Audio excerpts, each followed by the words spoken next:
Since I last talked to you, I've been involved in a number of issues, and one campaign that's particularly important affects older people in Wales and how they are scammed by all sorts of dishonest people who turn around and try and get money out of our older people.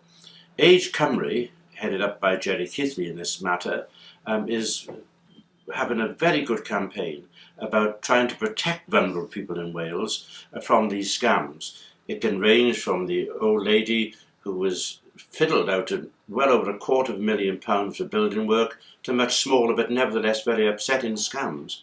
And I was fortunate enough a couple of weeks ago to have a debate in the House of Commons where I highlighted these very important issues. And so it is important, anybody who's watching this, to be alert to these issues, and if you do know older people who are vulnerable to people calling on them and possibly scamming them, then please help them out and go to the police or to the Trading Standards Department of your local authority.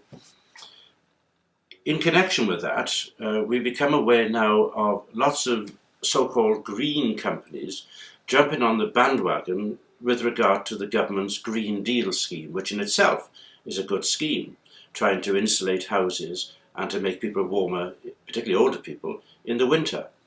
The problem is that, as I say, lots of companies are now jumping on this bandwagon and are using very vigorous and intimidating tactics against older people in particular, but not exclusively old people.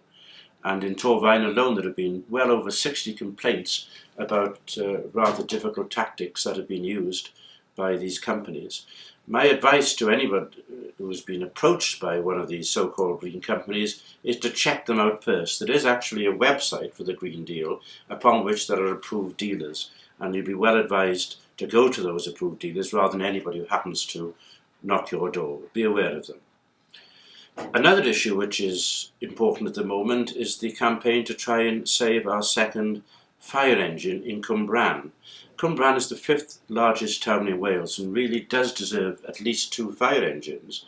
And so I would urge everybody to sign up to the petition against that fire engine going, because it's part of a difficult situation for the fire service, just like local government.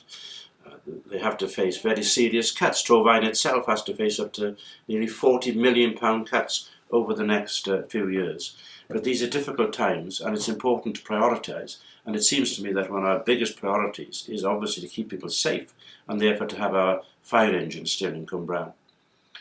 Finally, on a very different note, I was very privileged to have a meeting recently with Aung San Suu Kyi, the Burmese freedom leader, who came to London and was talking about how she could learn some lessons maybe from the Northern Ireland peace process. She really is a remarkable woman and a sign of hope for people in those countries which still suffer under tyranny.